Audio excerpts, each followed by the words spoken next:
Selamat pagi, salam sejahtera untuk kita semua. Di sini saya akan membuka acara webinar pada pagi hari ini. Kepada yang terhormat, Ibu Rahmawati SPMA selaku dosen pengampu kesehatan mental, kepada yang terhormat Ibu Nurul Dwi Asrifa, SPD selaku guru bimbingan konseling SMP Negeri 13 Kota Serang, yang terhormat teman-teman panitia sekalian, serta yang terhormat para peserta webinar pada pagi hari ini yang berbahagia. Puji dan syukur kita panjatkan karena berkat rahmat-Nya kita dapat berkumpul untuk bersama-sama menimba ilmu dari Ibu Nurul Dwi Asrifa selaku pemateri pada hari ini, meski harus dilaksanakan secara online. Saya selaku pembawa acara mengucapkan banyak terima kasih kepada para peserta yang sudah menyempatkan untuk hadir pada acara webinar ini. Selanjutnya, izinkan saya untuk membacakan susunan acara yang akan dilaksanakan, yaitu sebagai berikut. Yang pertama, pembacaan ayat suci Al-Quran oleh Alifia. Yang kedua, laporan koordinator kelompok yang akan dibawakan oleh Maulana Iskandar. Yang ketiga, sambutan dari dosen pengampu mata kuliah kesehatan mental, sekaligus untuk membuka acara webinar pada pagi hari ini. Dan yang keempat, pembacaan CV materi. Yang kelima, ada penyampaian materi. Yang keenam, selanjutnya akan ada sesi tanya-jawab dan diskusi. Yang ketujuh, closing statement. Dan yang kedelapan, akan dilakukan penyerahan sertifikat secara simbolis. Yang kesembilan, penutup, dilanjutkan dengan foto bersama, dan terakhir, panduk. Selanjutnya, pembacaan ayat suci Al-Quran kepada Alifia. Silakan.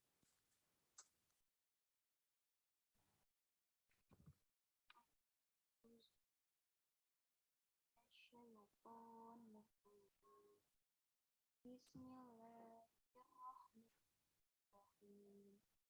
Inna fil khalqis samawati wal ardi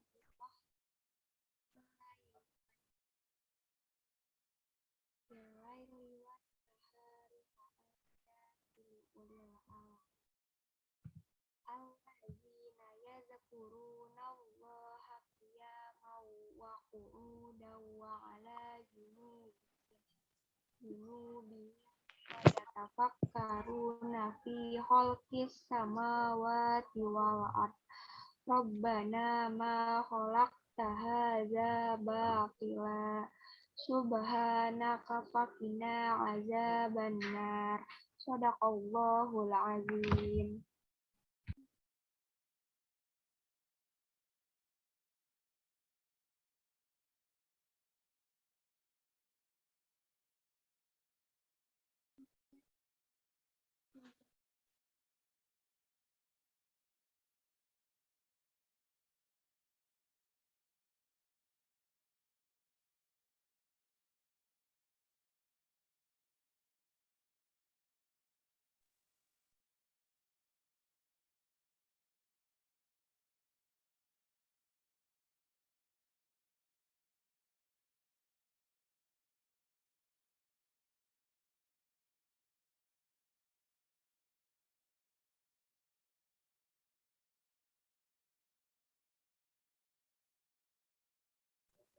Selanjutnya adalah laporan koordinator kelompok oleh Maulana Iskandar. Silakan.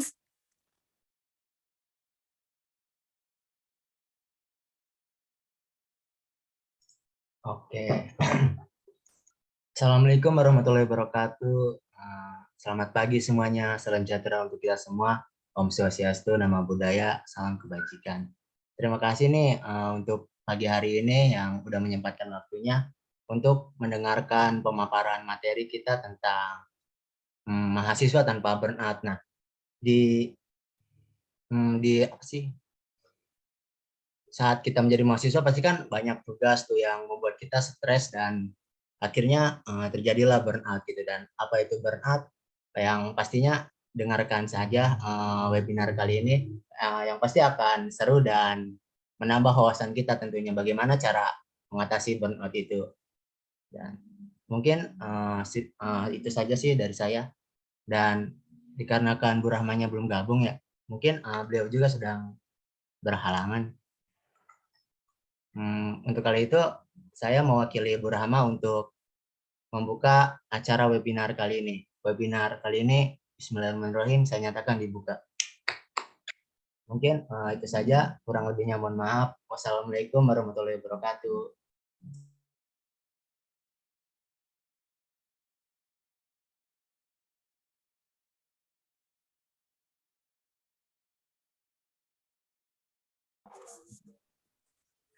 Selanjutnya adalah pembacaan CV pemateri yang akan dibawakan oleh moderator.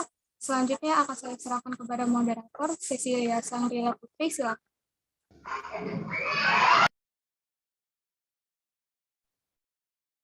Saya ucapkan terima kasih kepada Matilda selaku MC yang sudah mempersilahkan saya untuk melanjutkan kegiatan pada hari ini. Baik, saya buka. Assalamualaikum warahmatullahi wabarakatuh. Waalaikumsalam warahmatullahi wabarakatuh. Salam warahmatullahi wabarakatuh. Selamat pagi teman-teman semua. Gimana nih kabarnya hari ini? Ya, semoga kabarnya baik ya pada hari ini. Sebelum saya melanjutkan kegiatan pada hari ini, mungkin teman-teman di sini bisa on cam dulu ya, karena saya sendiri pengen lihat nih muka cantik gantengnya di pagi hari ini. Ayo guys, on cam ya. Buat teman-teman peserta dan panitia, bisa on cam dulu.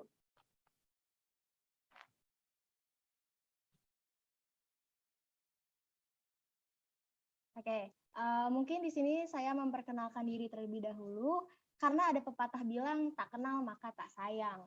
Udah kenal, malah nggak sayang-sayang. Bercanda ya teman-teman. Baik, izin memperkenalkan diri, nama saya Cecilia Sangrila Putri. Saya adalah mahasiswa B Kawun Tirta tahun 2021, dan di sini saya sebagai moderator yang akan memoderasi kegiatan pada hari ini. Ini kan hari Minggu ya teman-teman, kalau bisa dibilang hari weekend lah ya. Kayak nggak kerasa banget gak sih waktunya cepet banget berlalu. Hari Minggu tuh biasanya orang-orang pada liburan atau sekedar istirahat lah dari hari-hari sebelumnya yang cukup bikin pusing. Nah, kalau buat teman-teman sendiri nih yang ada di sini, di hari Minggu tuh biasanya ngapain aja sih? Bisa ya jawab di kolom chat.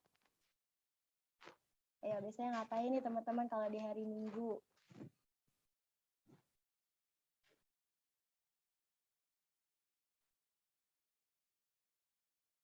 Mungkin ada yang liburan juga, atau mungkin sekedar refreshing.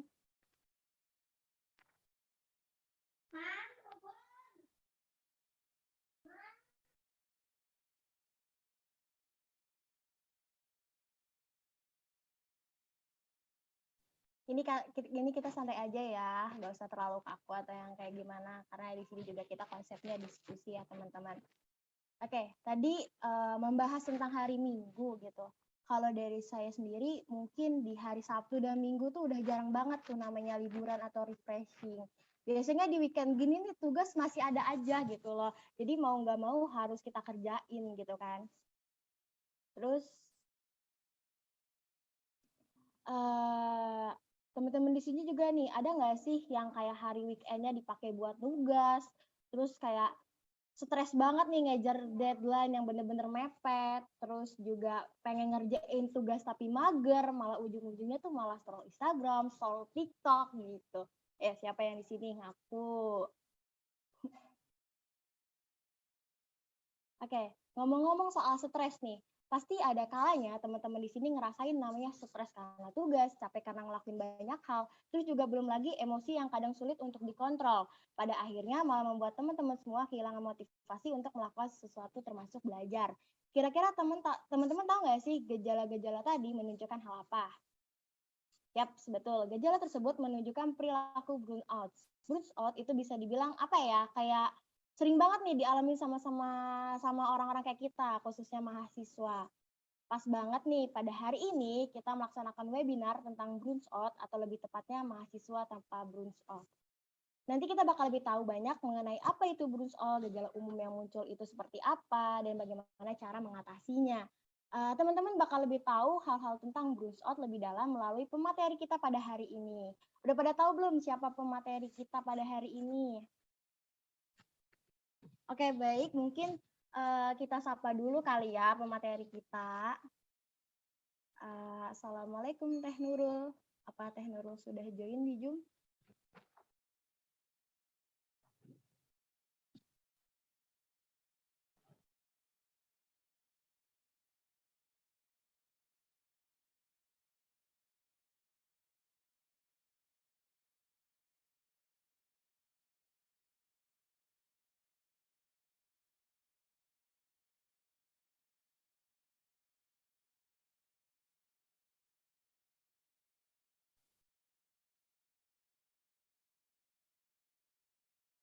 Karena bentar lagi nih pemateri kita bakal join dan ngasih materi buat kita semua. On cam ya.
Sambil nunggu pemateri kita, ayo teman-teman diharapkan untuk on cam ya.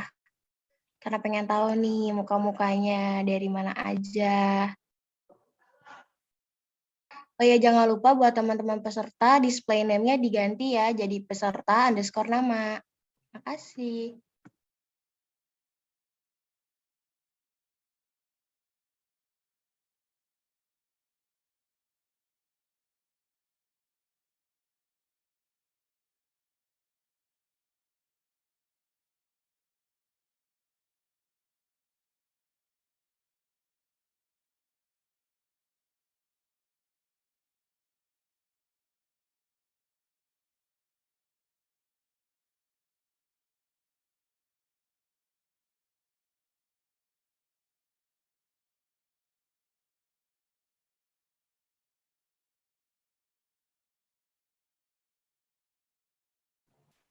Baik, karena pemateri kita sepertinya sudah bergabung dalam Zoom, kita sapa dulu ya pemateri kita pada hari ini. Assalamualaikum, Teh Nurul. Waalaikumsalam. Mohon maaf ya tadi telat ya masuknya ya. Enggak apa-apa, Teh. Halo, Teh. Iya, selamat pagi semuanya. Iya, pagi, Teh. Gimana nih, Teh, kabarnya hari ini? Alhamdulillah baik. Semoga teman-teman yang lain juga baik ya kabarnya ya. Iya, amin, amin, amin. Kalau boleh tahu kesibukan Teteh sekarang ini apa sih, Teh? Bisa di-share kali ya ke teman-teman semua nih sebelum penyampaian materi. Oh boleh. Seperti yang kalian udah ketahui ya bahwa saya sekarang mengajar di SMP 13 Kota Serang. Lokasinya itu ada di Lontar. Ada yang pernah ke sana sebelumnya? Atau pernah ada yang observasi atau ngerjain tugas di sana gitu? Ya, dari teman-teman mungkin ada nih yang dari alumni SMP 13. Saya Kak, alumni sebelahnya bukan SMP 13-nya. Ya, sebelah tetangga ya. Oh, alumni 14 berarti ya? Coba. Mungkin ada yang lain ada nih dari alumni SMP 13. Mungkin bisa nih di ini juga kenalan sama Teh Nurul ya. Kebetulan beliau guru BK di sana ya, Teh. Sejak tahun berapa, Teh, kalau boleh tahu? Masih baru sih, baru 4 bulan, karena kan saya masih baru lulus juga dari angkatan 2017, jadi dari setelah sidang itu, besoknya langsung ngelamar di SMP ini karena lagi butuh guru BK. Jadi, alhamdulillah dapat rezeki di sini. Ya, oke, baik. Masya Allah ya sekali teman-teman. Dan ternyata Teh Nurul ini alumni BK Untirta ya, Teh, tahun 2017 ya, Teh? Iya, betul. Oke, jadi gimana nih teman-teman, baru pada tahu ya kalau Teh Nurul ini ternyata alumni dari BK Untirta tahun 2017. Nah, untuk lebih tahu, banyak mengenai siapa itu Teh Nurul, di sini izinkan saya untuk membacakan CV dari pemateri kita, yaitu Teh Nurul. Baik, nama Nurul Dwi Asrifa, tempat tanggal lahir Serang, 16 Agustus 1999, alamat Cijawa Gede Serang, nomor telepon 089840112776. Ini juga Teh Nurul punya media sosial yang mungkin teman-teman bisa ikuti nih nanti selesai webinar ya. Media sosial Teh Nurul ada Instagram di Nurul Dwi 16. Riwayat pendidikan. Riwayat pendidikan SDN Cipare Serang, SMPN 2 Kota Serang, SMKN 1 Kota Serang. Pengalaman organisasi, Rohis SMKN 1 Kota Serang, HMJBK, LSIP Untirta, IKA Diksi Untirta. Pengalaman kerja, sekarang mengajar di SMP 3 Kota Serang. Moto hidup, menuju baik itu baik. Luar biasa sekali ya teman-teman pemateri kita pada hari ini. Mungkin karena dari muka teman-teman yang udah nggak sabar nih menunggu pemaparan materi kita pada hari ini, kita langsung mulai aja ya. Sebelumnya boleh nih teman-teman silahkan siapkan alat tulisnya untuk mencatat materi, dan jangan lupa untuk siapkan pertanyaan terbaik teman-teman. Karena seusai pemaparan materi akan ada sesi tanya jawab. Tolong diikuti dan disimak dengan baik ya teman-teman semua. Baik, tanpa menunggu lama lagi, kepada Teh Nurul, waktu dan tempat dipersilahkan. Terima kasih kepada Cecil yang telah mempersilahkan saya. Sebelumnya saya mau membagikan PPT-nya terlebih dahulu ya. Udah muncul? Udah muncul belum PPT-nya? Sudah. Udah. Sebentar ya. Ya, kita mulai ya. Terima kasih atas kesempatannya kepada Cecil dan teman-teman. Assalamualaikum warahmatullahi wabarakatuh. Perkenalkan. Waalaikumsalam warahmatullahi wabarakatuh. Waalaikumsalam warahmatullahi wabarakatuh. Ya, terima kasih. Sebelumnya perkenalkan, nama saya Nurul Dwi Asrifa. Saya alumni dari BK 2017 yang alhamdulillah telah lulus pada tahun ini dan mengajar di SMP Negeri 13 Kota Serang.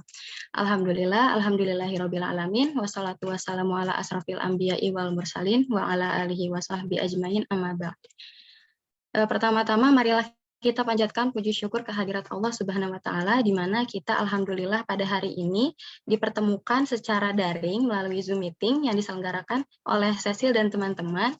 Pada pertemuan pada hari ini sebenarnya lebih tepatnya bukan pemateri ya, tapi ya kita sharing-sharing aja, karena di sini saya belum ahli atau bukan yang profesional banget, tapi ya insya Allah bakal sharing-sharing mengenai pengalaman saya sebelumnya pada masa mahasiswa. Nah, alasan saya memilih tema ini yaitu mahasiswa tanpa burnout, yaitu karena dari pengalaman saya yang pernah mengalami burnout pada pada waktu saya melakukan penyusunan proposal dan skripsi. Nah, di mana saya pada saat proposal dan skripsi itu saya mengalami burnout lah gitu, dan alhamdulillahnya sudah terkendali dan alhamdulillah sekarang saya sudah lulus. Nah, lanjut ya. Pertama-tama, sebelumnya pasti kalian udah pada tahu lah ya apa itu burnout. Di perkuliahan juga pasti sudah dijelaskan oleh dosen mata kuliah kesehatan mental, yaitu Bu Rahma ya. Nah, seperti yang kita ketahui, burnout adalah suatu keadaan di mana kita itu merasa lelah gitu. Yang lelah itu ya fisik, mental, dan sebagainya. Jadi keadaan burnout ini di mana kalian itu di masa-masa perkuliahan itu merasa seperti ngerasa capek, ngerasa lelah, atau bahkan malas untuk mengerjakan sesuatu. Bahkan mengerjakan tugas yang ringan pun kayaknya malas banget gitu. Untuk bangun pagi pun kayaknya malas banget. Nah, di sini ada beberapa pendapat. Yang pertama itu dari Fitch and Burton pada tahun 1989, di mana beliau menyebutkan bahwa burnout merupakan suatu kondisi internal negatif berupa kehabisan tenaga dan kehilangan emosi. Sedangkan yang kedua yaitu ada dari Pins dan Aronson pada tahun 1989, di mana mengatakan bahwa Burnout merupakan suatu keadaan, yaitu kelelahan fisik, emosional, dan mental. Dan yang ketiga yaitu ada dari Maslach pada tahun 1993, di mana menyebutkan bahwa burnout merupakan sindrom psikologis berupa kelelahan emosional, depersonalisasi maupun pencapaian pribadi yang rendah. Nah, dapat kita simpulkan bahwa suatu keadaan burnout itu terjadi ketika kita itu merasa lelah secara fisik, secara mental, secara emosional. Biasanya itu terjadi pada saat kita belajar. Nah, sekarang kan teman-teman mahasiswa di perkuliahan ya, jadi merasa nggak sih pasti capek gitu atau lelah gitu pada saat kalian itu menjalankan proses perkuliahan. Jadi untuk melaksanakan tugas pun atau sekedar mendengarkan materi dari dosen pun kalian males gitu. Nah, selanjutnya yaitu ada penyebab burnout. Sebenarnya penyebab burnout itu macam-macam ya, tapi di sini saya mengambil 6 penyebab burnout. Yang pertama itu ada kelebihan beban kerja, di mana kalian itu merasa bahwa kalian itu menjalankan perkuliahan, tapi ditimpa dengan pekerjaan-pekerjaan lain juga gitu, sehingga kalian itu merasa kalian itu lelah dalam berkuliah. Ditambah lagi dengan misalnya pekerjaan rumah atau kegiatan organisasi, kemudian juga kalian juga mungkin ada yang bekerja sambil kuliah gitu, sehingga antara potensi yang kalian bisa lakukan dengan kelebihan beban kerja itu tidak sesuai, sehingga kalian tuh mengalami yang namanya kelelahan dalam bekerja atau kelelahan dalam belajar, seperti itu. Kemudian yang kedua itu ada kurangnya kontrol, di mana dengan kelebihan beban kerja yang kalian hadapi, sehingga kalian itu bingung gitu, prioritas mana yang bakal kalian kerjain terlebih dahulu, sedangkan kalian itu memiliki beberapa aktivitas atau beberapa pekerjaan yang harus dilakukan mungkin pada waktu yang bersamaan. Kemudian yang selanjutnya yaitu ada sistem imbalan yang tidak memadai. Nah, sistem imbalan yang tidak memadai ini dapat mengurangi motivasi atau kalian jadi enggan untuk melakukan sesuatu, misalnya berkuliah, seperti itu. Jadi antara apa yang kalian lakukan dan apa yang kalian dapatkan itu tidak sesuai. Misal, kalian sudah berusaha untuk mengerjakan tugas tertentu di mata kuliah tertentu, tapi kalian itu mendapatkan nilai yang tidak sesuai dengan harapan kalian. Kayak misalnya kalian mendapatkan nilai C, padahal kalian itu sudah berusaha untuk maksimal atau optimal gitu dalam mengerjakan tugas. Jadi kan kalian kayak males banget gitu ya untuk kerjain tugas lagi, karena udah tahu nih si dosen ini nih bakal ngasih nilai auto C misalnya gitu. Tapi kan kita balik lagi ke diri kita sendiri, yang kita itu tujuan berkuliah itu apa sebenarnya gitu. Kalau misalnya kalian itu berkuliah untuk mendapatkan nilai atau hanya ingin prestasi semata gitu, ya pasti ada aja gitu hal-hal yang bikin kalian itu merasa nggak sesuai sama ekspektasi kalian. Makanya dari tujuannya sendiri sih, kalau misalnya kalian fokusnya ke nilai, pasti kalian bakal menurunkan motivasi ketika kalian itu tidak mendapatkan nilai yang maksimal gitu. Kemudian selanjutnya yaitu terganggunya sistem komunitas dalam pekerjaan. Nah, biasanya keadaan-keadaan kompetitif yang kalian rasakan di perkuliahan, misalnya kalian berteman sama teman-teman lain, tapi kalian tuh ngerasanya kalian tuh kompetitif gitu. Kalian tuh ngerasanya saingan atas nilai atau atas IP dan sebagainya. Jadi kalau misalnya udah ada keadaan yang kompetitif seperti itu, jadi kalian itu fokusnya bukan ke belajar, tapi lebih ke pesaing-pesaing nilai gitu sama teman-teman kalian. Jadi hal ini yang bikin mungkin burnout ya, karena bisa jadi nggak sesuai sama apa yang kalian inginkan. Kemudian yang selanjutnya yaitu hilangnya keadilan. Hilangnya keadilan ini biasanya kayak penerapan aturan yang tidak konsisten, misalnya menyebabkan jadi komunikasinya tidak lancar. Bisa jadi contohnya itu kayak dosen yang tidak adil terhadap mahasiswanya, atau teman-teman yang tidak adil dengan interaksi sosial antara teman yang satu dengan yang lain. Jadi kalian itu ngerasa males lah untuk kuliah gitu, karena dosennya pilih kasih atau teman-temannya juga pada pilih-pilih teman, seperti itu. Kemudian yang selanjutnya yaitu konflik nilai, di mana konflik nilai ini mempengaruhi interaksi antara individu gitu, sehingga males untuk kuliah gitu. Jadi kalian itu harus ngerjain tugas itu misalnya sendiri, padahal kalian itu tugasnya secara kelompok. Nah, kalian kan banyak tuh kayak tugas-tugas kelompok, tapi mungkin ada beberapa dari kalian yang ngerasanya tuh kerja sendiri gitu, tanpa ada bantuan atau kerjasama dari teman-teman yang lain. Pasti kan kalian juga ngerasa capek, ngerasa males untuk lanjut ngerjain tugas gitu. Nah, kalian itu perlu punya strategi sendiri, kayak misalnya kalian minta teman-teman yang lain untuk lebih kerjasama lagi, kayak jangan kalian itu kerjasama, kerja kelompok, tapi kalian itu diem gitu, walaupun teman kalian tuh nggak kerja, tapi kalian diem, tapi kalian misalnya ngedumel gitu, kan nggak baik juga buat kesehatan mental kalian. Jadi diusahain kayak faktor penyebab yang tadi sudah disebutin itu, bisa kalian kontrol gitu, bisa kalian kendalikan gitu. Jadi ya obrolin gitu sama teman-teman yang lain kalau kita tuh kerjanya bareng gitu, bukan kerja diri sendiri gitu. Terima kasih. Selanjutnya yaitu masih hal-hal yang menyebabkan burnout ya.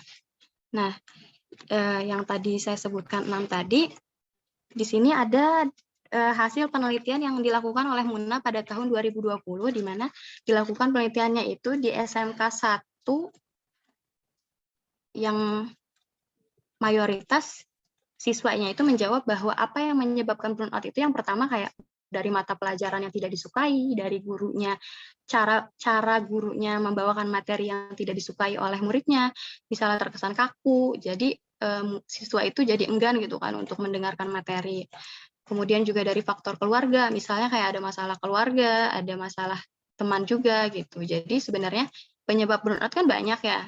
Cuma ya dari masing-masing mahasiswa pasti ngerasanya tuh beda gitu, yang menjadi penyebab dia burnout itu sebenarnya apa gitu. Tapi kalau dari penelitian ini ya tadi saya sebutkan gitu.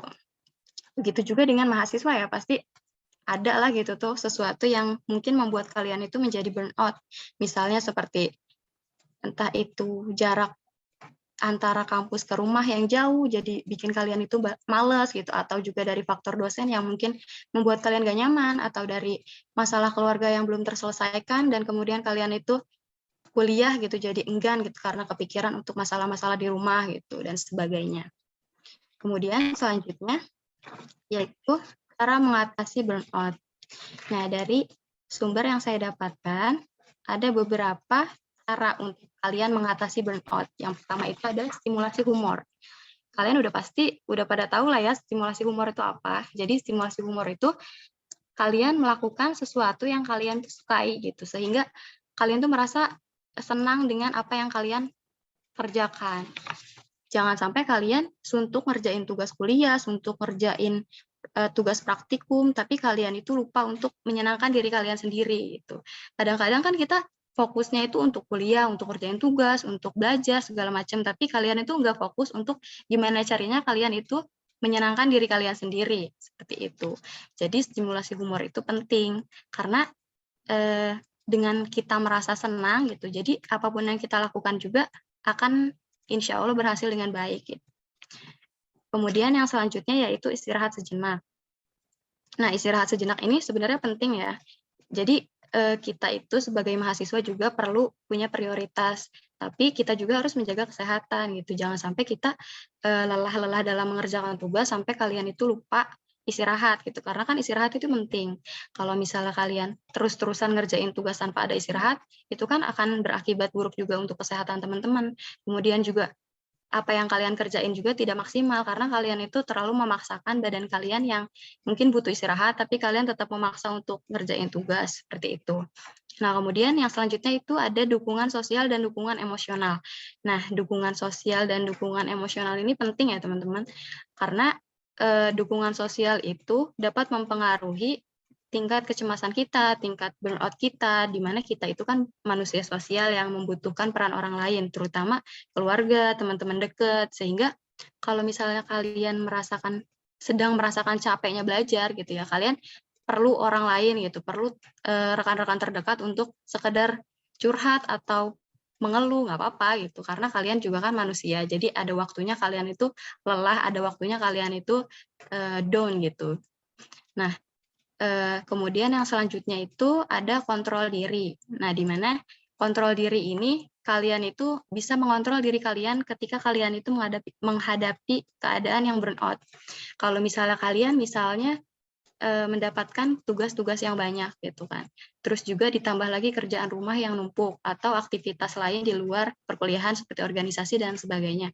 Nah, kalau misalnya kontrol diri kalian itu lemah gitu, kalian bakal keteter dengan semua tugas-tugasnya gitu. Jadi kalian itu perlu kontrol diri, perlu membagi diri gitu, membagi waktu antara kalian itu mengerjakan tugas rumah, tugas kuliah, tugas organisasi atau kerjaan kalian di luar perkuliahan. Jadi kontrol diri itu perlu, karena kalau misalnya kalian hilang kontrol ya bisa-bisa semua pekerjaan kalian itu malah nggak dikerjain sama sekali gitu kan. Nah, yang selanjutnya yaitu interaksi dengan orang lain. Interaksi dengan orang lain itu ya hampir sama dengan dukungan sosial tadi.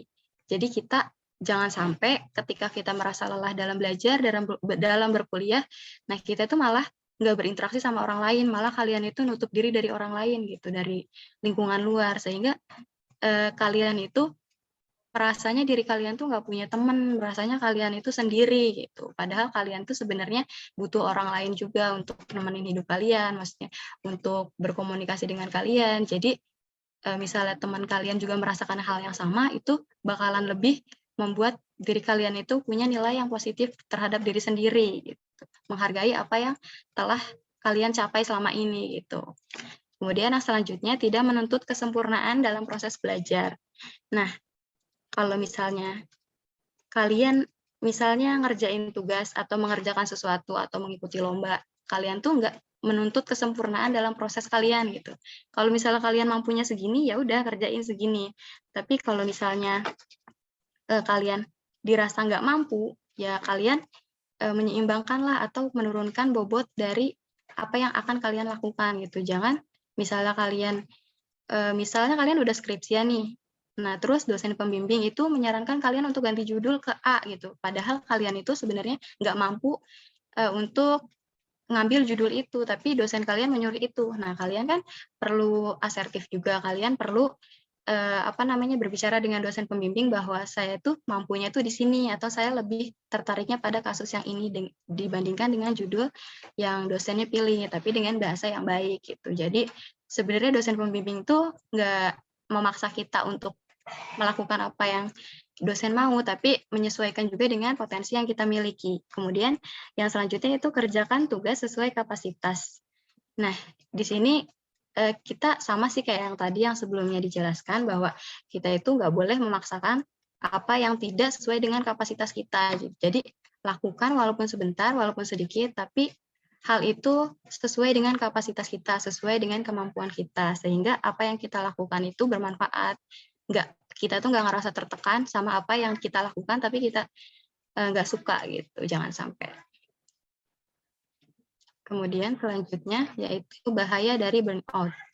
Nah, kalau misalnya kalian itu udah merasa burnout gitu ya, ngerasa capek, ngerasa lelah kuliah, tapi kalian tuh diem aja gitu, nggak ada proses dari kalian sendiri atau nggak ada strategi dari kalian untuk mengatasi burnout ini, ya kalian nanti ke depannya bakal pecah gitu, membludak, karena istilahnya gini, kayak kalian itu punya gelas psikologis yang kalian milikin satu-satu, masing-masing orang punya. Nah, di mana gelas psikologis ini kalian isi dengan beberapa emosi yang kalian terjadi pada tiap harinya. Misalnya kalian punya gelas yang hari ini diisi dengan keadaan marah, dan besok diisi dengan keadaan sedih, besoknya juga diisi dengan keadaan yang marah, dan selanjutnya yang emosi tersebut itu tertimpa gitu sama kalian tiap hari, diisi sama keadaan-keadaan yang emosi yang negatif. Nah, sedangkan kalian itu nggak berusaha buat ngebuka atau untuk menghilangkan emosi-emosi negatif yang kalian tumpuk tiap harinya gitu. Itu kan sebenarnya nggak baik ya untuk kesehatan mental kalian. Jadi jangan sampai emosi negatif kalian yang kalian timbun sampai sekarang itu suatu saat membludak gitu. Karena kalau misalnya emosinya itu terus-terusan ditimpa gitu sampai gelas psikologis kalian itu tumpah, itu kan suatu saat itu kalian bakal membludak gitu. Dimana kalian itu kadang tiba-tiba marah, kadang tiba-tiba sedih yang benar-benar sedih. Itu kan mungkin karena emosi-emosi negatif yang sebelumnya itu kalian pendem, yang nggak pernah kalian itu salurkan dengan kegiatan-kegiatan yang positif. Nah, kemudian selanjutnya yaitu bahaya burnout. Bahaya burnout itu yang pertama, proses perkuliahan kalian itu tidak maksimal. Di mana kalian itu kalau misalnya ngerasa burnout, pasti kalian kan males-malesan untuk mengerjakan tugas. Padahal tugas itu deadline-nya minggu depan, tapi kalian tuh jadi males-malesan untuk mengerjakan tugas, sehingga pekerjaan atau tugas yang kalian kerjakan itu tidak maksimal karena kaliannya terlalu banyak malas-malasan dibandingkan kalian berproses untuk mengerjakan tugasnya sedikit-sedikit gitu. Kemudian mengerjakannya juga asal-asalan dan prokrastinasi, yaitu menunda-nunda pekerjaan. Karena kalian itu burnout, karena kalian itu malas-malesan untuk kuliah, jadi kan kalian prokrastinasi tuh, kayak menunda-nunda kerjaan, menunda-nunda tugas. Jadi kalian itu mempunyai waktunya itu hanya sedikit. Misalnya H-1 besok tugasnya dikerjain, kalian baru mengerjakan sekarang. Padahal tugasnya itu tidak memungkinkan untuk dikerjakan 1 hari. Tapi karena terbiasa untuk prokrastinasi, terbiasa untuk ngerjainnya itu mendadak, jadi kalian itu mengerjakannya itu yang penting selesai gitu. Yang penting tugasnya selesai, kelar, nggak mikir hasilnya itu baik atau tidak gitu. Nah, kan kalau misalnya terus-terusan kayak gitu kan kalian belajarnya juga capek ya, tertekan kayak gitu kan, karena kalian itu mengejar target gitu. Maksudnya terlalu berleha-leha sampai akhirnya kalian itu mempunyai waktu untuk mengerjakan itu sedikit doang gitu, karena tadi itu malas-malesan, ditunda-tunda seperti itu. Dan akhirnya kalian itu malah mencontek ke tugas teman. Mungkin teman-teman di sini juga beberapa ada yang pernah lah ya kayak sudah malas ngerjain tugas gitu kan, udah nggak punya waktu lagi, udah mepet banget, tapi kalian tuh dituntut untuk ngumpulin tugasnya dan akhirnya cara kalian itu ya nyontek ke temen gitu, padahal mah kalian itu sebelumnya punya waktu banyak gitu, punya waktu luang gitu, tapi kalian itu malah menggunakannya dengan leha-leha, malah main-main HP gitu, tapi tugasnya nggak dilirik sama sekali gitu, nggak dikerjain sama sekali, makanya hasilnya itu nggak maksimal. Nah, kesimpulannya yaitu, yuk kita hindarin burnout mulai dari sekarang, karena masa depan itu lahir dari kebiasaan yang dijalanin hari ini. Nah, kalau misalnya kalian terus-terusan burnout dan kalian nggak berusaha buat keluar dari zona ini, itu bakal nggak baik untuk kedepannya gitu. Nah, sekedar cerita aja ya dari pengalaman saya pribadi. Saya pernah mengalami burnout pada saat penyusunan proposal dan juga penyusunan skripsi, di mana saya itu merasa nggak tahu apa-apa tentang proposal, nggak tahu apa-apa tentang skripsi gitu. Tapi dituntut MK dan dituntut juga oleh jurusan untuk menyelesaikan proposal gitu. Padahal saya tuh sebelumnya belum pernah gitu kan membuat proposal skripsi itu kayak gimana, walaupun cuma sekedar baca tapi belum 100% paham gitu tentang penyusunan skripsi, penyusunan proposal. Nah, akhirnya saya ngerasanya burnout banget gitu. Padahal di perkuliahan sebelumnya itu nggak sampai se-burnout yang pada semester 7 dan 8 itu gitu. Sekedar cerita aja, sharing-sharing ya. Jadi ngerasanya tuh kayak capek gitu ngerjain proposal, ngerjain skripsi, terus juga ditambah lagi pandemi pada saat itu. Jadi ngerasanya tuh ya males gitu untuk sekedar bimbingan. Padahal kan bimbingan itu perlu gitu kan. Bimbingan itu membuat progresnya lebih cepat gitu. Kalau misalnya kita jarang bimbingan, udah jarang baca-baca jurnal, udah jarang juga komunikasi sama teman, itu kan nanti progres skripsinya juga bakal kehambat. Jadi bukannya kita cepat lulus gitu, cepat selesai skripsinya, tapi malah kayak leha-leha gitu kan. Padahal kan kalau misalnya baiknya kita kan, kalau misalnya ada tugas ya kerjain gitu. Malah kita kadang kalau misalnya lagi suntuk gitu, lagi burnout, kita tuh malah lebih leha-leha nggak dikerjain. Padahal kepikiran untuk nggak dikerjain itu lebih nggak enak daripada kita mengerjakan sedikit-sedikit gitu. Jadi ya mulai dari sekarang ya, kalau misalnya kalian merasa burnout, kalau kalian sekarang merasa lelah belajar, ya kalian harus punya strategi. Salah satunya itu dengan kontrol diri. Karena cuma diri kalian sendiri sih yang bisa mengeluarkan diri kalian itu dari fase burnout, bukan orang lain. Orang lain itu cuma sebatas membantu. Seperti itu, teman-teman. Nah, terima kasih. Sekian dari saya. Selebihnya saya kembalikan kepada Cecil dan panitia yang lain. Terima kasih. Oke, baik. Sebelumnya saya ucapkan terima kasih kepada Teh Nurul yang sudah menyampaikan materi pada hari ini. Gimana tadi teman-teman materinya? Keren banget kan? Jadi teman-teman jadi lebih tahu lebih banyak tentang burnout gitu. Karena tadi kita udah mendengarkan pemaparan materi dari Teh Nurul, selanjutnya saya akan buka sesi tanya jawab. Untuk teman-teman yang ingin bertanya, silakan raise hand lalu mengajukan pertanyaan melalui open mic setelah saya izinkan untuk berbicara atau mengetik pertanyaannya melalui kolom chat. Oke, baik. Untuk teman-teman semua yang ingin bertanya, waktu dan tempat dipersilahkan. Saya Kak bisa bertanya? Oke, baik. Silahkan. Dengan siapa di mana? Baiklah. Terima kasih atas kesempatan yang diberikan kepada saya untuk bertanya kepada pemateri. Sebelumnya, Assalamualaikum warahmatullahi wabarakatuh. Waalaikumsalam warahmatullahi wabarakatuh. Waalaikumsalam warahmatullahi wabarakatuh. Perkenalkan, nama saya Muhammad Rizky Rahmat dari Maros, Sulawesi Selatan. Dan saat ini saya sedang berkuliah di salah satu kampus swasta, yaitu Universitas Pejuang Republik Indonesia Makassar.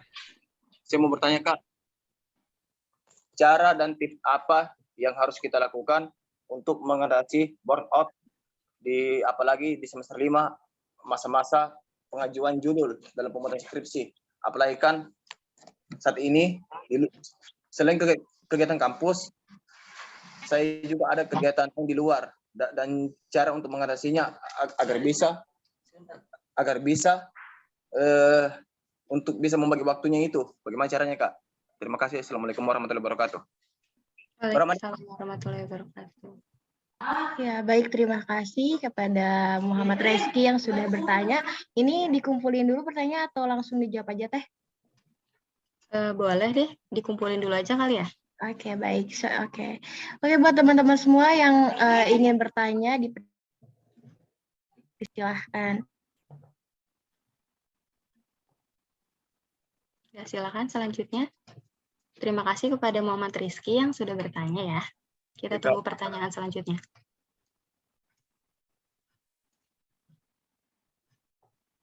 Yang buat teman-teman yang ingin bertanya, boleh nanti diketik aja di kolom chat atau langsung open mic aja ya, teman-teman.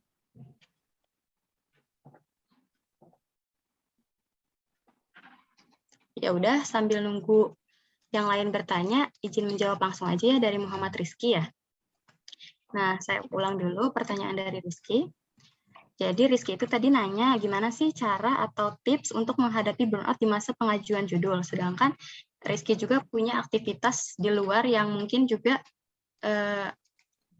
bikin susah lah ya untuk membagi waktu gitu ya. Sedangkan Rizky sedang dalam proses pengajuan judul seperti itu ya Rizky ya. Iya, Kak. Ya. Nah, izin menjawab. Ini jawabannya pure dari pengalaman saya pribadi pada saat saya mengajukan judul proposal dan skripsi ya. Nah, kalau dari saya sendiri, itu tips dan caranya itu yang pertama, saya itu waktu pada tahun yang lalu, pada tahun sebelumnya saya mengajukan proposal itu mengalami burnout dan saya itu berusaha untuk nggak burnout gitu. Jadi dari diri saya sendiri yang menghilangkan rasa lelah saya, rasa capek saya untuk tetap berproses walaupun sedikit gitu. Nah, mungkin dari Muhammad Rizky sendiri yang sekarang itu dalam proses pengajuan judul itu ya diusahain tiap hari itu mempunyai progres gitu. Entah itu Rizky itu mulai mencari-cari jurnal yang sesuai dengan apa yang akan Rizky teliti gitu kan. Kemudian juga mengumpulkan atau sering-sering baca buku sesuai sama apa yang bakal diajukan gitu. Jadi mulai mencari-cari materi-materi yang akan Rizky ajukan judulnya gitu. Kalau misalnya sebelumnya udah diterima belum judulnya atau belum mengajukan atau gimana? Mas disuruh ajukan, Kak. Sementara ini saya kan masih semester 5, tapi saya disuruh cepat-cepat ajukan supaya kedepannya tidak terlalu mempersulit keadaan. Begitu maunya dosen.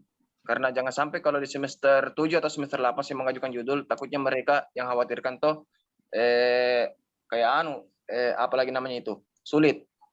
Apalagi sekarang juga lagi krisis. Jadi intinya belum mengajukan ya dari Rizky-nya sendiri? Belum, cuman saya dikasih pilihan sama dosen juga. Ada dikasih 2, satunya disuruh cari sendiri. Oh, jadi dari dosennya sendiri tuh ngasih kesempatan buat Rizky itu milih sendiri atau menentukan dari pilihan dosen itu ya? Lebih mengarah ke pilihan dosen, Kak, kalau mereka, karena mereka maunya begitu. Oh gitu. Tapi kalau dari Rizky-nya sendiri tertarik atau setuju nggak dengan apa yang dosennya tentukan? ada sih beberapa yang tertarik karena sesuai dengan pemikiran saya, tapi ada di luar dari kemauan dosen. Saya juga mau buat judul sendiri. Nah, kalau dari saya sendiri, oh iya, ada lagi yang mau disampaikan? Segitu saya dulu, Kak. Oh ya, baik. Terima kasih Muhammad Rizky. Kalau dari saya pribadi, itu berusaha dulu untuk mencari-cari apa yang harusnya dilakuin gitu, untuk mempersiapkan dirilah ke arah bimbingan skripsi atau bimbingan proposal gitu. Jadi, mulai dari hari ini, mulai dari sekarang, Rizky itu mulai mencari-cari jurnal-jurnal, buku, atau sumber lain yang sesuai gitu dengan judul yang akan Rizky pilih gitu. Sebelumnya itu ya matangin dulu gitu apa yang bakal Rizky teliti gitu, judul apa yang bakal Rizky lakukan penelitian, karena dimulai dari judul dulu kan. Kalau misalnya Rizky udah serak gitu dengan judul yang hari ini Rizky pilih gitu, nanti kan kedepannya tinggal Rizkynya sendiri yang mencari-cari materi atau teori tentang judul yang Rizky ambil ini. Kalau misalnya kalau dari dosennya tidak sesuai sama apa yang Rizky minatin gitu, kalau bisa ya Rizky nego gitu ke dosen. Karena kalau penelitian skripsi itu biasanya enaknya itu yang dari materi atau permasalahan yang kita minatin dulu gitu. Jadi ya mulailah ngobrol-ngobrol sama teman-teman, ngobrol sama kakak tingkat gitu. Jadi Rizky itu ya mulai mencari-cari informasi gitu dari kakak tingkat kah, atau nanya-nanya ke dosen, atau sharing-sharing sama mahasiswa yang lain gitu. Jadi Rizky tahu Rizky itu apa yang harus Rizky lakukan ke depannya gitu. Kan karena setiap skripsi di setiap universitas itu kan prosedurnya beda-beda. Nah, karena banyak dari mahasiswa lain yang mengalami kecemasan skripsi itu karena mereka tuh nggak tahu gitu proses mengerjakan skripsi itu seperti apa gitu. Kemudian dari cara menyusun skripsi yang kaidah kebahasaannya seperti apa, kemudian juga bagaimana cara mengisi bab 1 sampai bab 5 itu banyak yang nggak tahu. Jadi untuk Rizky nggak menghadapi kecemasan pada saat skripsi ya diusahakan dari sekarang dicicil-cicil gitu. Jadi mulai mempersiapkan diri kayak skripsi itu apa yang harus Rizky lakukan, kalau misalnya udah dapat judul Rizky harus seperti apa, kemudian proses skripsi itu seperti apa, misalnya Rizky bukan mencari masalah ya, tapi menemukan masalah dalam suatu tempat yang bisa lah diangkat untuk penelitian gitu. Emang lagi banyak masalah sekarang, Kak. Kenapa? Emang lagi banyak masalah, Kak. Nah, ditambah lagi dengan masalah pribadi kan yang lagi Rizky hadapi gitu. Itu sih kalau dari yang tips sama cara tuh yang udah dijelaskan tadi pada PPT yang sebelumnya ya. Jadi kayak dari Rizky-nya sendiri yang kontrol diri gitu. Kemudian juga bisa Rizky itu melakukan stimulasi humor, sesuatu yang Rizky itu sukai gitu. Kayak misalnya Rizky suka nonton film, suka nonton komedian, atau suka nyanyi, ya lakukan apa yang Rizky suka gitu, sebelum memulai sesuatu yang mungkin belum Rizky mau gitu. Jadi, kan segala sesuatu tuh Rizky ya yang menentukan gitu. Kalau misalnya Rizky sekarang sedang mengalami masalah, tapi tuntutan perkuliahan juga banyak gitu, Rizky yang harus bisa gitu menyeimbangkan antara masalah di rumah, pekerjaan di rumah, sama tuntutan perkuliahan gitu. Jangan sampai Rizky dengan adanya masalah keluarga atau masalah pribadi, Rizky itu malah jadi berhenti gitu, atau malas untuk berproses gitu. Semangat ya Rizky. Siap. Terima kasih, Kak. Iya, ada lagi yang mau disampaikan atau ada yang kurang? Masih ada sih, Kak. Cuma nantilah di pertemuan berikutnya. Oh, boleh. Nah, baik di sini juga kalau misalnya teman-teman itu mau sharing atau mau nanya sesuatu, bisa japri juga bisa gitu, atau nanya-nanya sama temen gitu. Tapi kalau misalnya mau melalui saya juga nggak apa-apa, bisa japri ya, kan tadi nomornya juga udah dikasih sama panitia. Jadi ya kalau misalnya butuh sesuatu atau mau nanya sesuatu boleh, dipersilakan. Terima kasih. Terima kasih, Kak. Iya, Muhammad Rizky. Ya, terima kasih buat Muhammad Rizky yang sudah bertanya. Untuk teman-teman semua yang ingin bertanya, silahkan raise hand dan aktifkan mic-nya ya.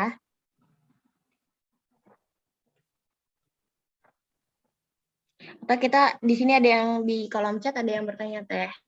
Oh Saya iya, bacakan ya Teh pertanyaannya. Izin bertanya, apakah manajemen waktu berperan penting dalam mengatasi burnout? Jika iya, bagaimana cara memanajemen waktu dengan baik? Itu Teh. Ya, terima kasih atas pertanyaannya. Baik, langsung dijawab aja kali ya. Ya, terima Iya, kasih atas pertanyaannya. Izin menjawab. Pertanyaannya itu lebih ke manajemen waktu ya. Apakah manajemen waktu berpengaruh pada burnout dan bagaimana cara mengatur waktu? Intinya gitu ya. Ya, terima kasih atas pertanyaannya. Izin menjawab.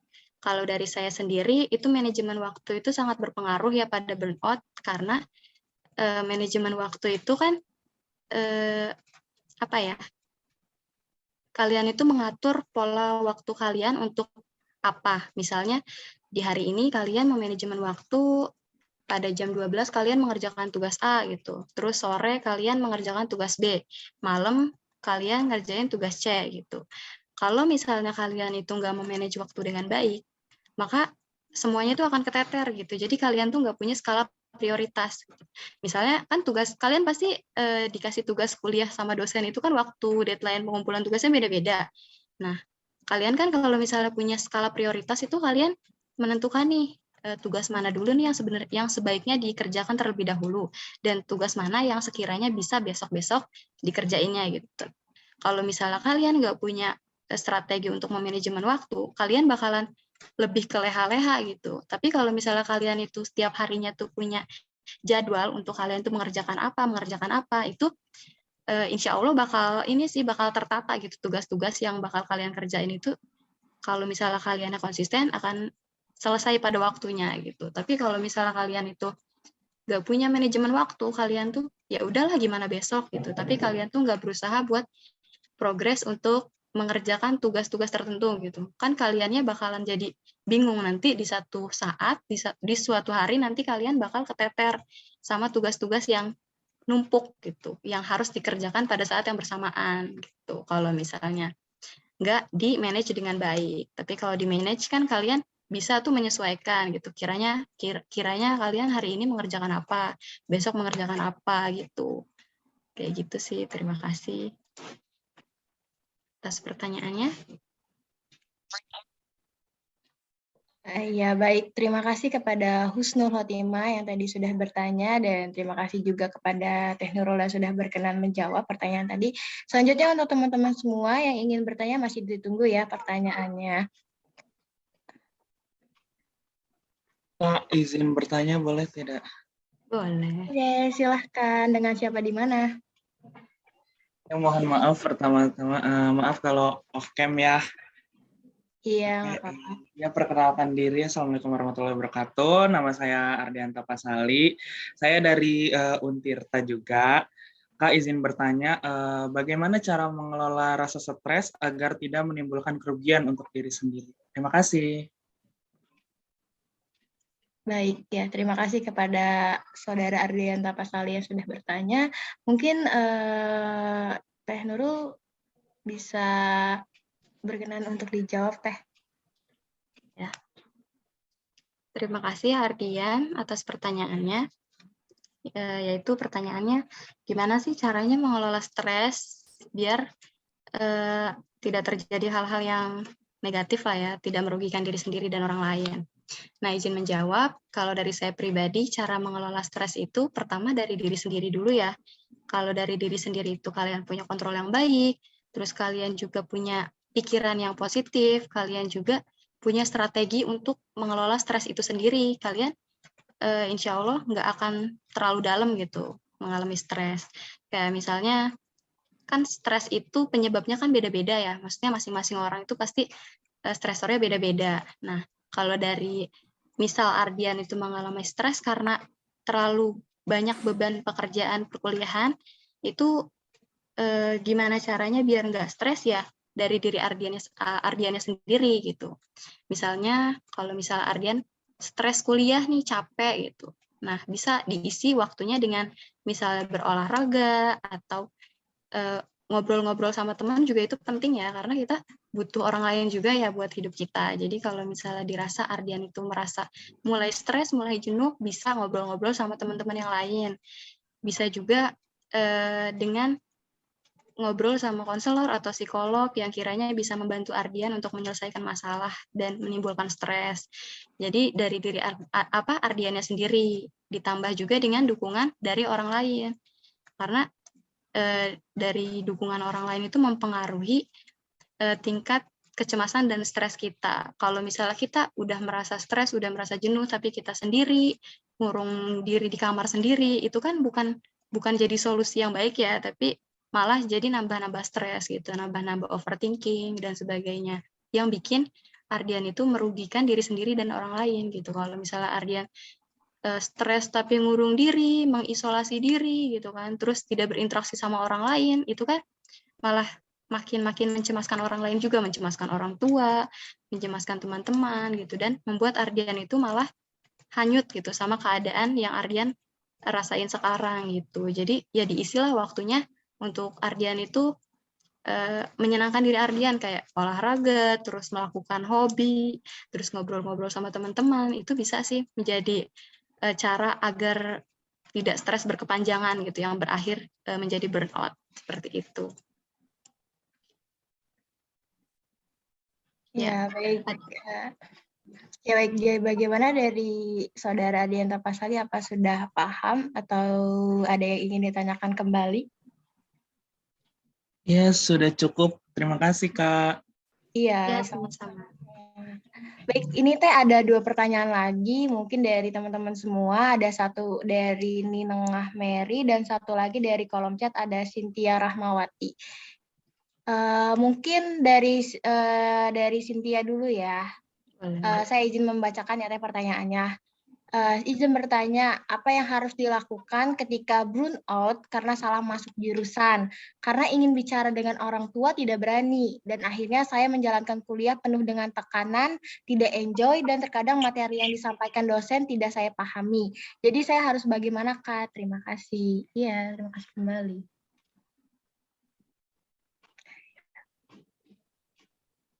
Tadi siapa yang nanya? Yang bertanya, sebentar. Cynthia Rahmawati teh. Cynthia Rahmawati. Ya, izin menjawab pertanyaan dari Cynthia ya.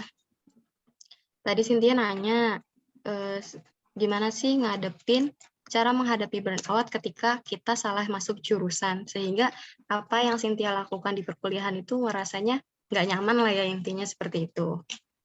Nah, izin menjawab pertanyaan dari Cynthia, terima kasih atas pertanyaannya. Dilihat dari titik permasalahannya itu Cynthia merasa salah masuk jurusan ya. Sebetulnya kata-kata salah masuk jurusan itu diciptakan oleh kita sendiri gitu. Kalau misalnya kita ngerasa nggak nyaman sama jurusan yang kita geluti sekarang, itu kita ngerasanya salah jurusan gitu. Padahal sebetulnya kan apa-apa yang kita jalanin hari itu tuh, hari ini itu sebenarnya kan udah takdir ya, maksudnya udah jalannya kita itu ada di fase ini, ada di jurusan ini. Nah, mungkin Cynthia sendiri merasa salah jurusan karena Cynthia-nya itu merasa tidak mencintai jurusan yang sekarang lagi dijalani gitu. Misalnya, sekarang Cynthia jurusannya apa? Akuntansi. Akuntansi Untirta. Iya. Oh ya. Berarti ini pilihan dari orang tua ya? Iya. Nah, sebetulnya orang tua kan pengennya anak itu kuliah yang terbaik gitu lah ya. Orang tua tuh pasti pengen yang terbaik untuk anak-anaknya. Walaupun mungkin cara mereka itu mungkin bikin kita tuh nggak nyaman gitu. Walaupun kita sebenarnya nggak suka dengan jurusan yang mereka pilih gitu, yang mereka tentukan gitu. Tapi kan di sini kita ya sebagai anak, ya tugasnya kan untuk apa ya, untuk menurutilah ya gitu kan, mengikuti apa yang orang tua inginkan gitu. Nah di sini gimana ya, kalau misalnya saya melihat dari teman-teman saya yang merasa salah jurusan juga, sebetulnya itu karena kondisinya itu mereka lagi burnout gitu, lagi ngerasa capek kuliah gitu, makanya ngerasa salah jurusan. Apalagi jurusan yang dipilih sekarang itu jurusan pilihan orang tua gitu, pasti kan ngerasanya kayak males-malesan gitu untuk berkuliah gitu kan, karena materinya jurusannya nggak sesuai sama diri sendiri. Nah, dari strateginya atau caranya gimana untuk menghadapinya, ya lagi-lagi dari diri sendiri gitu kan. Kalau misalnya Cynthia ngerasa salah jurusan, ya bisa diobrolin sama orang tua gitu. Gimana perasaan Cynthia gitu kan. Kemudian proses perkuliahan Cynthia yang terhambat karena emang bukan minatnya Cynthia di sini gitu. Atau juga Cynthia yang berusaha buat menyukai jurusan yang sedang dijalanin ini, akuntansi gitu.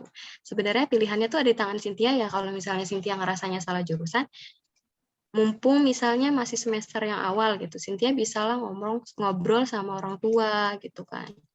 Terus juga berusaha untuk menentukan sebenarnya Cynthia itu mau tetap lanjut atau mau pindah gitu. Karena kalau misalnya dari diri sendiri Cynthia-nya nggak nyaman kan, kedepannya jadi nggak enak. Tapi beda lagi kalau Cynthia itu berusaha untuk menerima apa yang Cynthia pilih sekarang gitu, akuntansi, walaupun pilihannya dari orang tua gitu. Karena kalau dari teman-teman saya sendiri nih ya, pengalaman teman-teman, itu sebenarnya di kelas tuh banyak yang ngerasa beliau salah jurusan gitu. Tapi alhamdulillahnya sampai semester akhir pun, sampai sekarang pun mereka masih bertahan di jurusan ini dan malah lanjut ke lanjut ke pekerjaan yang sesuai sama jurusannya, misalnya BK. Nah, teman saya ini ngerasanya dia salah jurusan gitu kan, ngerasa bukan passionnya di sini gitu, bukan minatnya di sini.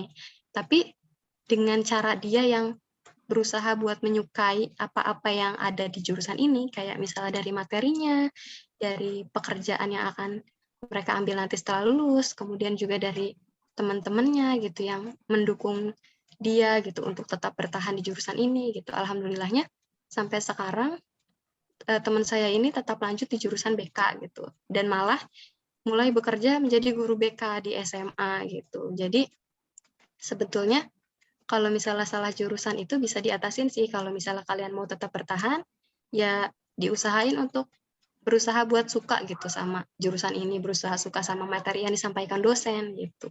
Karena kan sebenarnya kita punya minat, tapi kita juga pasti punya kemampuan. Jadi walaupun kita nggak minat di suatu jurusan, tapi kalau misalnya kitanya tekun, kalau kitanya berusaha buat belajar gitu, pasti bisa gitu. Karena belajar kan bukan dari perkuliahan aja ya. Sinta juga bisa belajar, misalnya Sinta mau ke jurusan apa, tapi Sinta malah masuknya ke akuntansi. Nah, Sinta kan bisa belajar jurusan yang materi yang Sinta sukai itu di luar perkuliahan ya.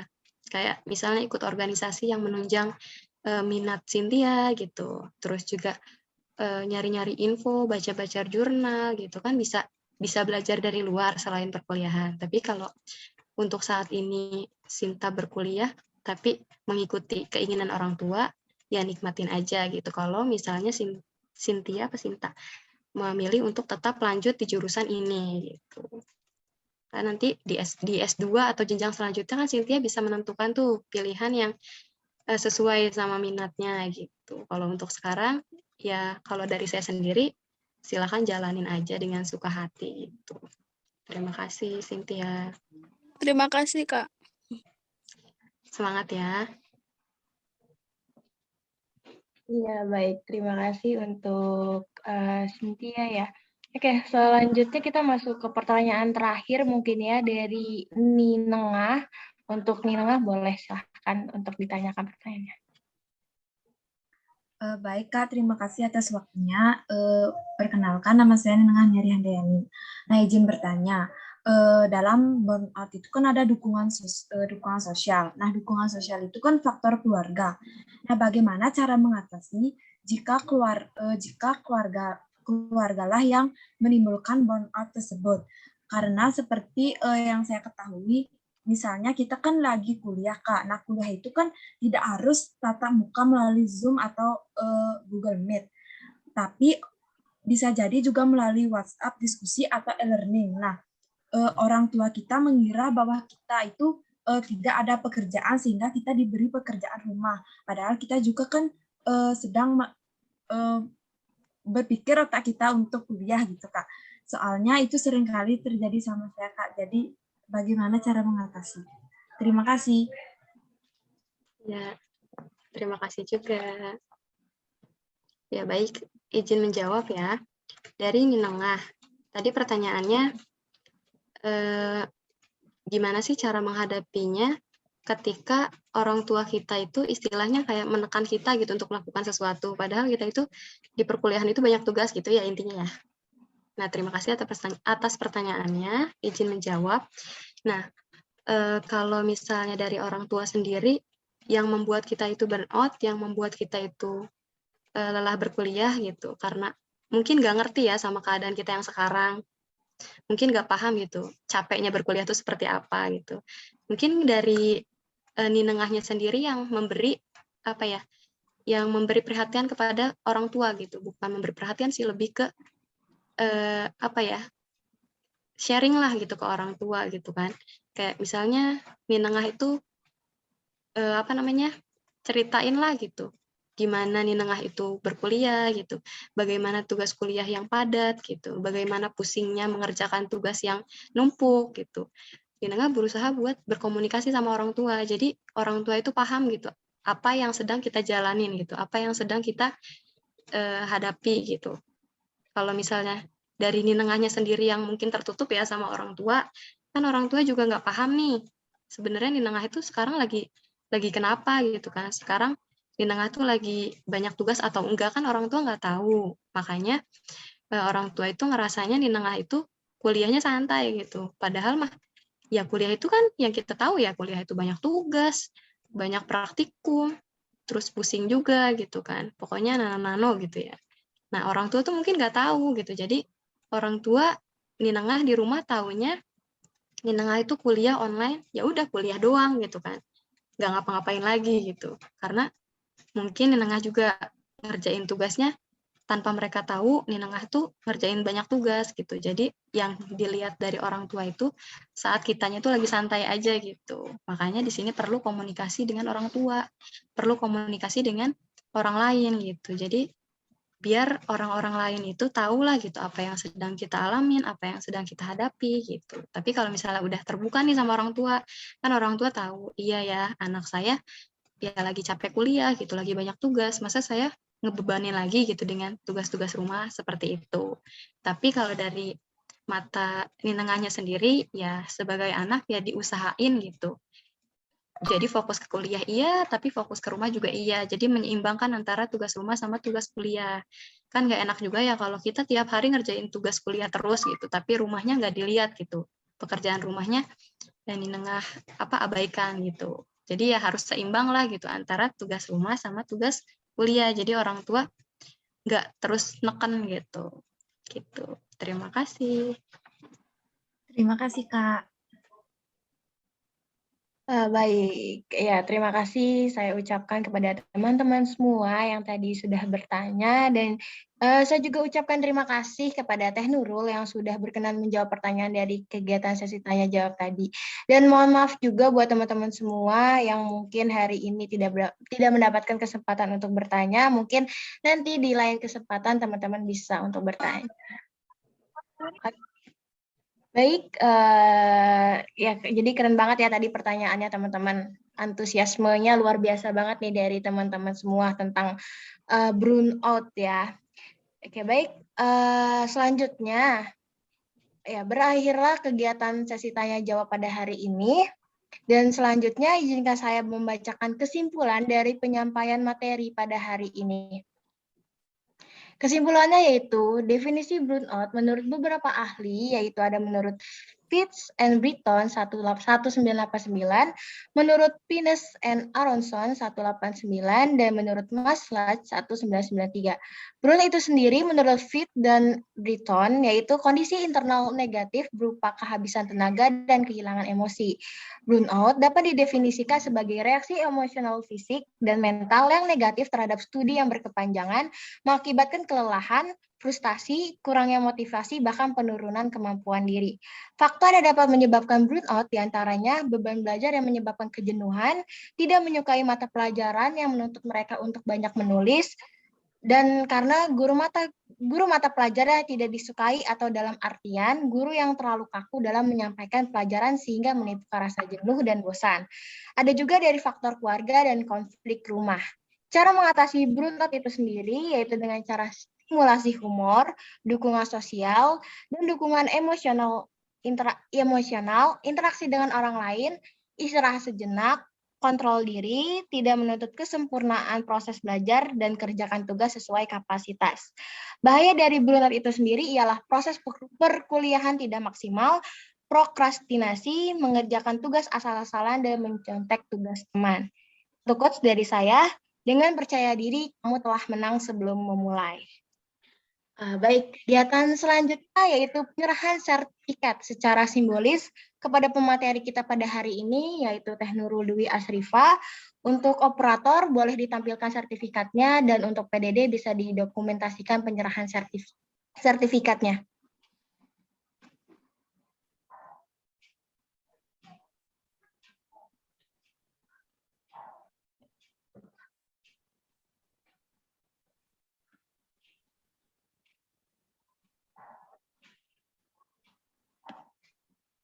Baik Teh, mohon diterima ya Teh sertifikatnya, dan izinkan saya di sini untuk membacakan sertifikatnya. Sertifikat diberikan kepada Nurul Dwi Asrifa SPD sebagai pemateri dalam kegiatan webinar dengan tema Mahasiswa Tanpa Burnout yang diselenggarakan di Serang pada tanggal 21 November 2021. Mengetahui Ketua Pelaksana Maulana Iskandar Zulkarnain dengan NIM 22852100084 dan dosen pengampu mata kuliah kesehatan mental yaitu Ibu Rahmawati SPPSI MA dengan NIDN 0011108103. Baik, terima kasih kepada operator yang sudah menampilkan slide sertifikat.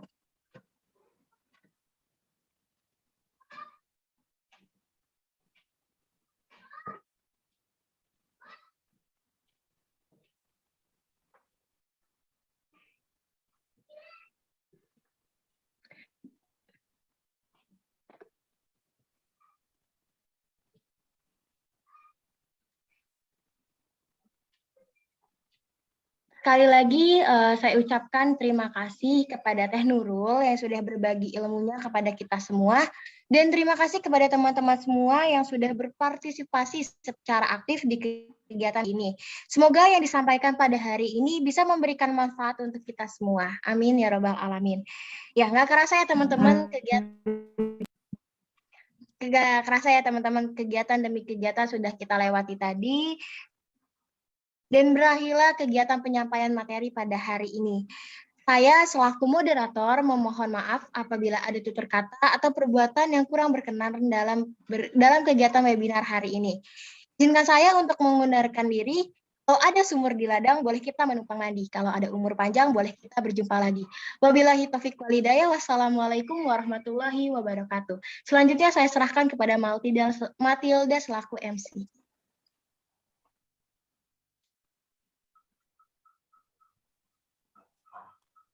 Untuk para hadirin yang saya hormati, akhirnya serangkaian acara telah kita lewati bersama hingga akhir penghujung acara.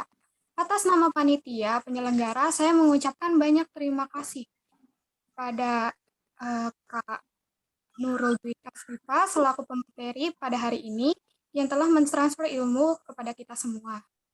Tidak juga saya ucapkan banyak terima kasih kepada teman-teman para panitia serta para peserta yang telah ikut berpartisipasi dalam acara seminar hari ini.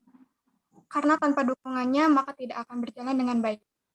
Hadirin saya hormati, marilah kita tutup acara seminar dengan tema Mahasiswa Tanpa Burnout pada siang hari ini dengan semoga ilmu yang kita dapatkan hari ini bermanfaat. Kepada Saudara Hafiz Maulana, silakan Indo. Terima kasih MC. Assalamualaikum warahmatullahi wabarakatuh. Allahumma inni as'aluka ilman nafi'ah wa rizqan thayyiba wa amalan mutaqabbala.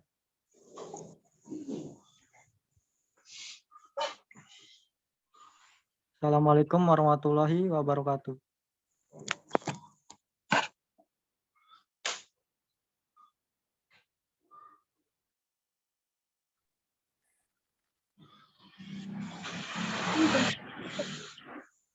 Maulana yang telah memimpin doa pada acara seminar siang hari ini. Saya selaku pembicara mohon maaf atas lebihnya pada hari ini. Terima kasih. Terus acara webinar hari ini dinyatakan telah selesai. Baik, untuk teman-teman semua saya ambil alih. Kita sesi foto dulu ya buat pemateri, peserta, dan panitia. Jadi untuk teman-teman semua boleh di on cam-kan terlebih dahulu karena kita akan sesi foto bersama. Nanti setelah sesi foto bersama akan dikirimkan link presensi untuk teman-teman semua klaim sertifikatnya ya. Ayo teman-teman ditunggu untuk on cam-nya.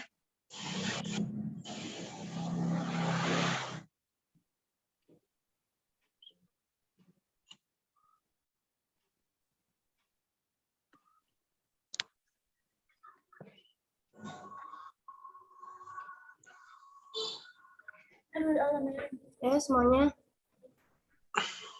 1, 2, 3. Sekali lagi ya. 1, 2, 3.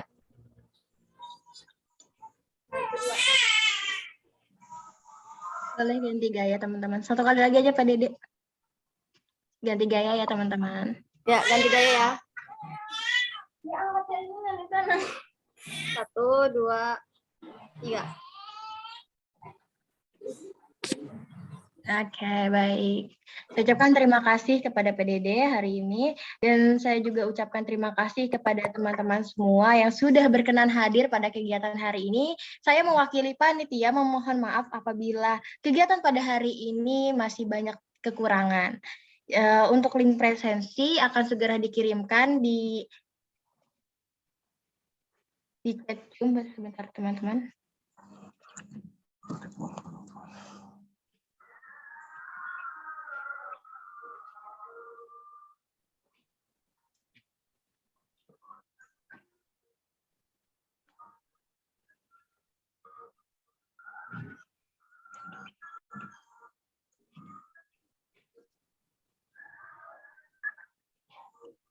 Ya, teman-teman terima kasih ya atas hari ini. Saya izin keluar duluan ya. Nggak apa-apa. Ya Teh, iya Teh. Sebelumnya terima kasih juga ya Teh. Iya, terima kasih juga ya. Pokoknya kalian semangat kuliahnya, semoga lancar, semoga sukses semuanya. Amin. Amin. Terima kasih ya. Amin, amin, Assalamualaikum. amin. Waalaikumsalam warahmatullahi wabarakatuh. Waalaikumsalam warahmatullahi wabarakatuh. Oke. Buat teman-teman semua itu dicek ya, kalau teman kirim sertifikatnya langsung dicek ya email teman-teman semua karena sertifikatnya otomatis langsung kekirim.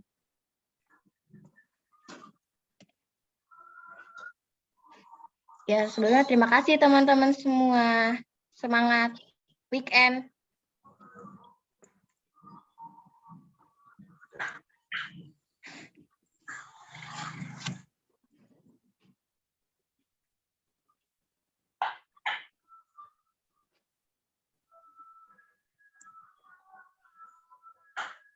Oh, bentar. Jadi ke direct dia. Sebentar ya, teman-teman. Nah, itu buat absensi ya, teman-teman. Nanti dikirimkan di grup deh.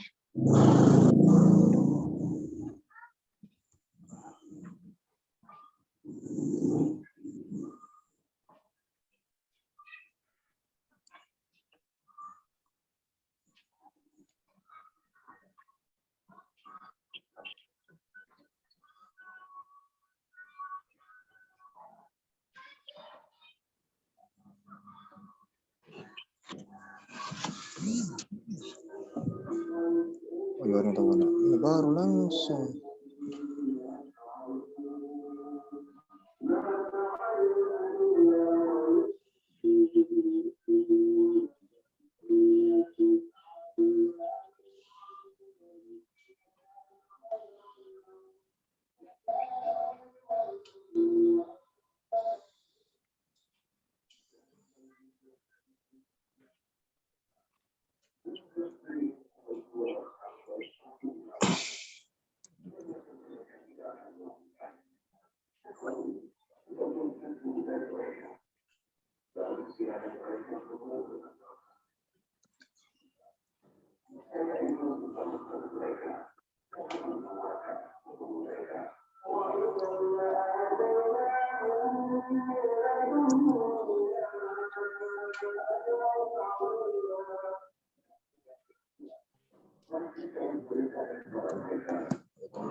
Dia on cam dong.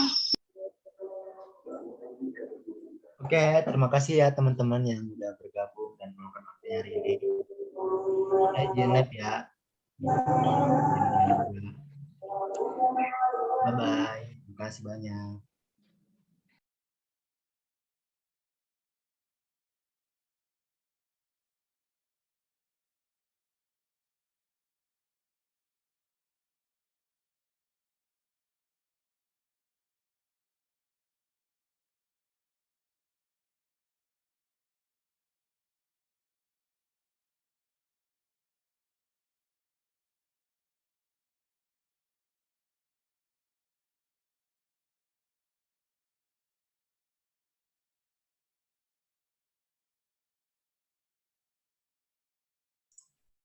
Oh, ini recording nyimpennya di mana sih? Masih record?